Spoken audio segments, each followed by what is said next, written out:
Question number 1 है यहाँ पे, एक छात्र अपने अध्यापक से एक प्रश्न पूछता है और उसका अध्यापक उत्तर देने में सक्षम नहीं है, तो अध्यापक को क्या करना चाहिए? अगर बच्चा आपसे क्वेश्चन पूछ रहा है और आप अभी उस टाइम पे सक्षम नहीं हैं, तो आपको क्या करना चाहिए बीइंग अ टीचर?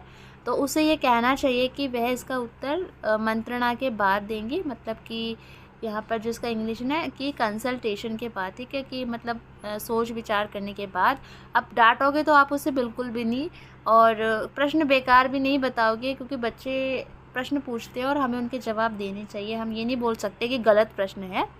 और छात्र से कहना चाहिए कि उसके प्रश्न का स्तर नहीं है, तो ये तीनों ही गलत हो जाएंगे। हमारा ए ऑप्शन जो है इसमें सही हो जाएगा। तो क्वेश्चन नंबर 1 का जो ऑप्शन है वो है फर्स्ट।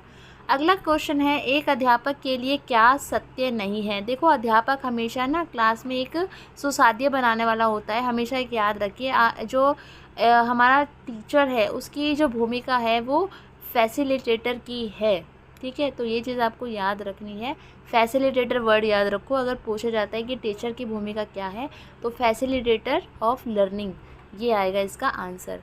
क्वेश्चन नंबर यहाँ पे 3 है, जब अधिकांश बच्चे कक्षा में बेचैन, अशांत और अवज्ञाकारी हों, तो अध्यापक को इनमें से क्या जांचना चाहिए? देखो, बच्चे बेचैन, अशांत हैं और बात नहीं मान रहे हैं, तो ऐसे में जो है टीचिंग मेथड्स के ऊपर बात उठती है कि आपका पढ़ाने का तरीका ही ऐसा है कि बच्चे उबाऊ महसूस कर रहे हैं, बेचैन महसूस कर रहे हैं, शांत महसूस कर रहे हैं। तो 4th ऑप्शन जो है इसका आंसर हो जाएगा। क्वेश्चन नंबर 4 है, सत्तावादी शिक्षण व्यवहार निम्न में से किसके लिए उपयुक्त है? जो सत्तावादी शिक्षण है उससे क्या हो सकता है, ठीक है, तो उससे हम अनुशासन बना सकते हैं। बाकी उन्नति तो नहीं हो सकती, आत्मविश्वास भी नहीं आएगा, उपलब्धि भी नहीं होगी, क्योंकि बच्चे डर के अनुशासन में तो रह सकते हैं लेकिन बाकी चीज़ें उसमें नहीं होंगी। नेक्स्ट क्वेश्चन है, शिक्षा का मुख्य उद्देश्य है? तो शिक्षा का मुख्य उद्देश्य है छात्रों में निहित क्षमताओं का विकास करना। अनुशासन का तात्पर्य है नियमों के अनुसार।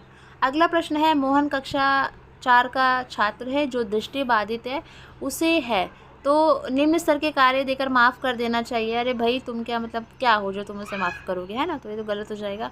दैनिक सामान्य कार्यों के लिए मित्रों तथा अभिभावकों की सहायता मिलनी चाहिए। सहायता तो मिलनी चाहिए, लेकिन यहाँ पर 3rd ऑप्शन हमारा सही हो जाएगा। उपरोक्त में से कोई नहीं तो आएगा नहीं। श्रव्य सीढ़ी की सहायता मिलनी चाहिए तथा सामान्य व्यवहार। देखो, बच्चों से ना सामान्य व्यवहार, आपको उनको दया भाव नहीं दिखाना, ठीक है। उसने कोई पाप नहीं कर दिया कि आप उस पर दया भाव दिखा रहे हैं, ठीक है। आप जैसे आप और बच्चों के साथ हैं, आप ऐसे ही उन बच्चों के साथ भी रहिए। तो ये हमारा समावेशी शिक्षा का कॉन्सेप्ट भी बोलता है। अगला प्रश्न है, भाषा कक्षा में समावेशी वातावरण के लिए ज़रूरी है? भाषा कक्षा में अगर आप एक समावेशी वातावरण चाहते हैं तो उसके लिए क्या इम्पोर्टेंट है? तो उसके लिए ये इम्पोर्टेंट है कि देखो, समावेशी में हर तरीके का बच्चा आता है, ठीक है। आप वो चाहे किसी भी बैकग्राउंड से आता होता हो, वो चाहे वो दिव्यांग बच्चा हो, कोई भी बच्चा हो, हर तरीके का बच्चा उस क्लास में होता है। तो भाषा कक्षा में क्या ज़रूरी है? अगर आप एक इंक्लूसिव जो वातावरण है क्रिएट करना चाहते हैं, तो उसमें छात्रों को विभिन्न दृश्य श्रव्य सामग्री उपलब्ध करवाई जाए, क्योंकि इसमें क्या होगा कि हर बच्चा अलग अलग तरीके से सीखता है। तो जितनी ज़्यादा उन्हें दृश्य श्रव्य सामग्री उपलब्ध कराई जाएगी, उतना ज़्यादा वो अच्छे से सीखेंगे और एक समावेशी जो है वातावरण बनेगा। अगला है, निम्न में से कौन सा गुण प्रेरित शिक्षक का होता है? जो प्रेरित करती है, तो भाई मैं ही श्रेष्ठ हूँ, मेरे से तो बढ़ के कोई है ही नहीं, मैं ही सबसे अच्छा पढ़ाती हूँ, ये तो बहुत गलत है ना। लक्ष्य निर्धारित व्यवहार करना, उसका एक लक्ष्य है और वो उसी के अकॉर्डिंग बिहेव कर रही है, तो इसका आंसर 2nd हो जाएगा। प्रभुत्ववादी, मैं ही मैं हूँ, दूसरा कोई नहीं, तो ये गलत हो जाएगा। असंतोष है, उसमें डिससेटिस्फेक्शन है, तो ये भी नहीं होगा, तो 2nd ऑप्शन सही हो जाएगा। क्वेश्चन नंबर 10 है, बालकों के व्यवहार में परिवर्तन के लिए सर्वाधिक प्रभावकारी पद्धति है? तो वो है सकारात्मक पुनर्बलन, पॉजिटिव रीइंफोर्समेंट, बच्चों को मोटिवेट करना, ठीक है। उसके बाद अगला प्रश्न है, भारतीय संसद ने किस वर्ष RCI अधिनियम बनाया? तो क्वेश्चन नंबर जो है आपका 11 है, इसका आंसर आपका हो जाएगा 11 का 1992, सितंबर 1992, ठीक है। अगला है आपका, मातृभाषा में शिक्षा की सुविधाएं दी गई है। मातृभाषा में शिक्षा की सुविधाएं दी गई हैं, तो वो कौन से आर्टिकल में दी गई है? आर्टिकल 350A में। सुगम्य भारत अभियान किससे रिलेटेड है, ये आपको बताना है। तो सुगम्य भारत अभियान है वो दिव्यांगों से रिलेटेड है। अगला प्रश्न है आपका, निम्न में से बेटी बचाओ बेटी पढ़ाओ योजना का उद्देश्य नहीं है। तो 3 उद्देश्य है लेकिन एक उद्देश्य नहीं है, वो है आपका सेकंड वाला उद्देश्य नहीं है। नहीं पूछा है, ये नहीं वाले क्वेश्चन बहुत ध्यान से करने होते हैं। कमेंट सेक्शन में फटाफट से बताओ बेटी बचाओ बेटी पढ़ाओ योजना कब लागू हुई थी और सबसे पहले किस स्टेट में लागू हुई थी, ये आप मुझे कमेंट सेक्शन में बताओगे।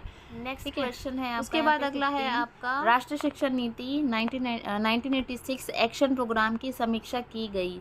तो यहाँ पे कभी कभी फुल फॉर्म पूछ ली जाती है, POA प्रोग्राम ऑफ एक्शन इसकी फुल फॉर्म है। तो इसकी जो है समीक्षा की गई थी, तो इसका आंसर है राममूर्ति कमेटी द्वारा।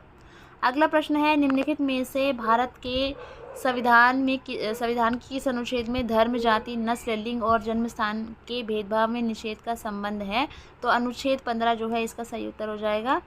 अगला प्रश्न है आपका, शिक्षा का उद्देश्य निर्धारित करता है। जो शिक्षा के ऑब्जेक्टिव्स है वो शिक्षा का दर्शन निर्धारित करता है। अगला प्रश्न है, RT एक्ट में उद्देश्यों में, जो RT का एक्ट है 2009 का, उसमें कौन सा उद्देश्य शामिल नहीं है, नहीं पूछा है।